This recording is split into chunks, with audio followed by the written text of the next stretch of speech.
আজকে আলোচনা করব সিভিল সার্জন কার্যালয় সম্পর্কে সকল প্রশ্নের উত্তর। অর্থাৎ আপনি বাংলাদেশের যেই কোনো জেলার প্রার্থী হন না কেন, আমি অবশ্যই বলবো সম্পূর্ণ ভিডিওটা আপনি ধৈর্য সহকারে দেখবেন।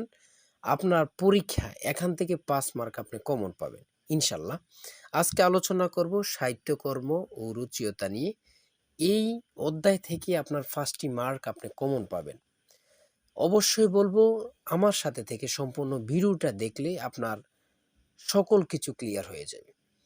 আমি মূল কথা যাওয়ার আগে ছোট্ট একটি কথা শেয়ার করি। আপনারা যারা সিভিল সার্জন কার্যালয়ে আবেদন করেছেন অর্থাৎ পরীক্ষা দিবেন 24 তারিখে হবিগঞ্জ এবং কি মৌলভীবাজারে 7 তারিখে পরীক্ষা অনুষ্ঠিত হবে। এভাবে এই 1 থেকে 2 মাসের ভিতরে অর্থাৎ 1 থেকে 2 মাসের ভিতরে 20 থেকে 22টি জেলার পরীক্ষার সময়সূচি প্রকাশিত হবে এবং কি পরীক্ষা হবে।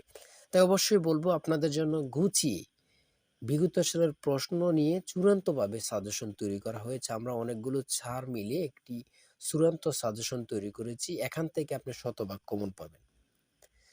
66 জেলার জন্য 66টি সাজেশন তৈরি করা হয়েছে আলাদা আলাদাভাবে। প্রত্যেকটি জেলার জন্য আলাদা আলাদাভাবে যে জেলার পরীক্ষা লিখিত হবে এবং যে জেলার পরীক্ষা এমসিকিউ হবে ওই অনুযায়ী কিন্তু ভাগে ভাগে সাজেশন তৈরি করা হয়েছে। আমরা অনেকগুলো টিচার মিলে একসাথে। অবশ্যই আপনার জন্য এই সাজেশনটি খুব বেস্ট এবং কি বেটার হবে। আমি মূল কথায় চলে যাচ্ছি। যারা সাজেশনটি নিতে চান স্ক্রিনে দেওয়া হোয়াটসঅ্যাপ নাম্বারে মেসেজ করে বলুন যে ভাই আপনার এই চূড়ান্ত সাজেশনটি প্রয়োজন। সাথে সাথে সাজেশনটি পেয়ে যাবেন। সাজেশনের মূল্য 100 টাকা। যাদের হোয়াটসঅ্যাপ নেই তারা এই মুহূর্তে মেসেজ করে অতি দ্রুত সাজেশনটি সংগ্রহ করুন। দেখেন আমি মূল কথায় চলে আসছি। আজকে মূল টপিক হচ্ছে সাহিত্যকর্ম ও রুচিয়তা। দেখেন এখানে সর্বপ্রথম প্রশ্নটি রয়েছে কি? সর্বপ্রথম প্রশ্নটি রয়েছে বাংলা আধুনিক উপন্যাসের প্রবর্তক কে? খুবই গুরুত্বপূর্ণ। বাংলা আধুনিক উপন্যাসের প্রবর্তক কে? বঙ্কিমচন্দ্র চট্টোপাধ্যায়। খুবই গুরুত্বপূর্ণ একটি প্রশ্ন। বঙ্কিমচন্দ্র চট্টোপাধ্যায়। এগুলো কত পরীক্ষা যে আসছে যা বলার ভাষা নেই। বারবার পরীক্ষা আসে এমন প্রশ্নগুলো নিয়ে আজকে কথা বলবো ইনশাল্লাহ। দেখেন 2 নম্বরে রয়েছে জীবন স্মৃতি কার রচনা? রবীন্দ্রনাথ ঠাকুরের। জীবন স্মৃতি কার রচনা? সেটা হচ্ছে রবীন্দ্রনাথ ঠাকুরের। খুবই গুরুত্বপূর্ণ। 3 নম্বরে দীনবন্ধু মিত্রের নীলদর্পণ নাটকটি কে ইংরেজি অনুবাদ করেন? মাইকেল মধুসূদন দত্ত। খুবই গুরুত্বপূর্ণ এই প্রশ্নগুলো যে দীনবন্ধু মিত্রের নীলদর্পণ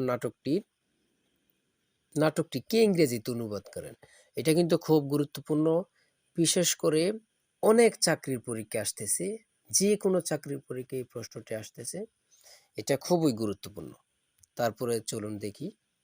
তারপরে 4 নম্বরে রয়েছে যাদের দেখেছি কার ছদ্মনাম? যাদের দেখেছি এটা কার ছদ্মনাম? জসীমউদ্দিন। তারপরে রয়েছে বিদ্রোহী কবিতাটি প্রথম কোন সনে প্রকাশিত হয়? 1922 সালে। 1922 সালে।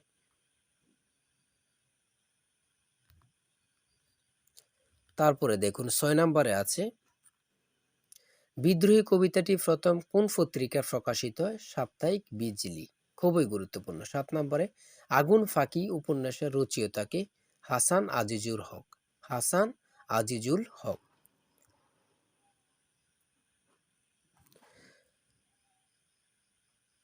ইয়ং বেঙ্গল কি? ইংরেজি ভাবধারা পুষ্ট বাঙালি যুব সমাজ। তারপরে যে প্রশ্নটি রয়েছে এটা কিন্তু খুবই গুরুত্বপূর্ণ একটি প্রশ্ন। দেখেন এখানে রয়েছে ঠাকুর বাড়ি আঙ্গিনায় কার লেখা? জসীমউদ্দিন। ঠাকুর বাড়ি আঙ্গিনায় কার লেখা? এই প্রশ্নটি কত পরীক্ষায় এসেছে মানে যেটা আমি বলতে হবে না, যারা আপনারা পরীক্ষা দেন তারাই বলুন। তারপরে রয়েছে কাজী নজরুল ইসলামের অগ্নিবীণা কাব্যের প্রথম কবিতার নাম কি? ফলপল্লাস। এইগুলো খুব গুরুত্বপূর্ণ।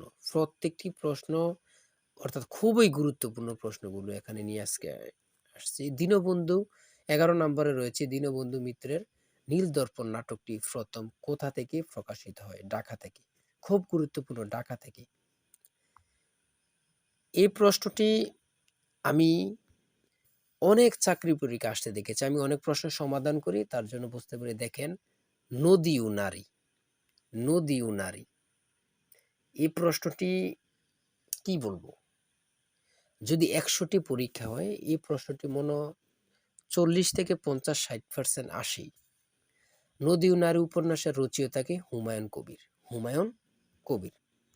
তারপরে রয়েছে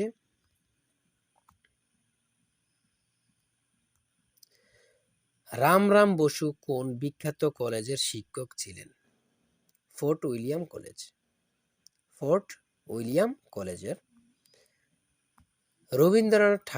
রবীন্দ্রনাথ ঠাকুর কত সালে নোবেল পুরস্কার পান? এগুলা আমি মনে করি এই প্রশ্নটি সকলের জানার উচিত যে রবীন্দ্রনাথ ঠাকুর কত সালে নোবেল পুরস্কার পান। সেটা হচ্ছে ১৯১৩ সালে। খুবই গুরুত্বপূর্ণ একটি প্রশ্ন। দেখেন, তারপরে রয়েছে যে বানু সিংহ। বানু সিংহ পদাবলী কার রচনা? রবীন্দ্রনাথ ঠাকুর। এখানে যদি বলি রবীন্দ্রনাথ ঠাকুরের, এটা কিন্তু বানু সিংহের ছদ্মনাম হচ্ছে রবীন্দ্রনাথ ঠাকুর। বানু সিংহের ছদ্মনাম পেয়েছেন, এটা আপনারা সকলে জানতে হবে। তার জন্য এই প্রশ্নটি খুবই গুরুত্বপূর্ণ। বানু সিংহ ঠাকুরের পদাবলী কার রচনা? রবীন্দ্রনাথ ঠাকুরের। রবীন্দ্রনাথ ঠাকুরের রচনা। তারপরে রয়েছে রবীন্দ্রনাথ ঠাকুরের শেষ কাব্যগ্রন্থ কোনটি? শেষ লেখা। খুবই গুরুত্বপূর্ণ। ১৭ নম্বরে রয়েছে ঈশ্বরচন্দ্র বিদ্যাসাগর রচিত ব্যাকরণ গ্রন্থের নাম কি? ব্যাকরণ কৌমুদী। খুবই গুরুত্বপূর্ণ, ব্যাকরণ কৌমুদী। তারপর রয়েছে বই-পীর। বই-পীর কার রচনা? সৈয়দ ওয়ালিউল্লাহ। খুবই গুরুত্বপূর্ণ প্রশ্ন, খুবই গুরুত্বপূর্ণ। ১৫ নম্বরে রয়েছে মুজিব ইন্দিরা লেনিন কাব্যগ্রন্থের রচয়িতা কে? নির্মলেন্দু গুণ। খুবই গুরুত্বপূর্ণ। তারপরে রয়েছে গতিবাদের প্রভাবে রচিত রবীন্দ্রনাথের কাব্যগ্রন্থের নাম কি? বলাকা। খুবই গুরুত্বপূর্ণ। যেমন গতিবাদের প্রভাবে রচিত রবীন্দ্রনাথের কাব্যগ্রন্থের নাম হচ্ছে বলাকা। ২১ নম্বরে রয়েছে রবীন্দ্রনাথ ঠাকুর কোন গ্রন্থের জন্য নোবেল পুরস্কার পান? রবীন্দ্রনাথ ঠাকুরে কোন গ্রন্থের জন্য নোবেল পুরস্কার পান? সেটা হচ্ছে গীতাঞ্জলি।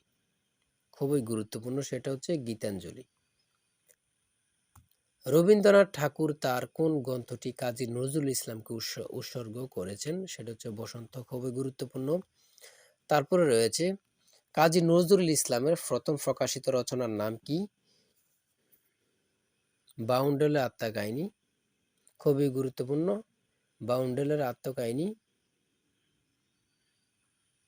তারপরে রয়েছে ২৪ নম্বরে কাজী নজরুল ইসলাম তার কোন কবিতার জন্য কারাভোগ করেন? আনন্দময়ীর আগমনে। খুবই গুরুত্বপূর্ণ ভাইয়া, এই প্রশ্নটি খুব গুরুত্বপূর্ণ যে কাজী নজরুল ইসলাম কোন কবিতার জন্য কারাভোগ করেন? সেটা হচ্ছে আনন্দময়ীর আগমনে। ২৫ নম্বরে রয়েছে দেখেন বাঁধনহারা কাজী নজরুল ইসলাম কোন ধরনের রচনা? যেটা হচ্ছে পত্র-উপন্যাস। তারপরে রয়েছে কাজী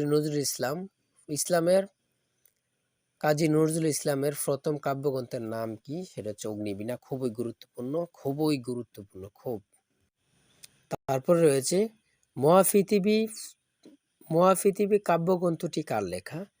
৫৫ নম্বরে রয়েছে মহাপৃথিবী কাব্যগ্রন্থটি কার লেখা? জীবনানন্দ দাশের। অপরাজিত উপন্যাসের রচয়িতা কে? সেটা হচ্ছে বিভূতিভূষণ বন্দ্যোপাধ্যায়।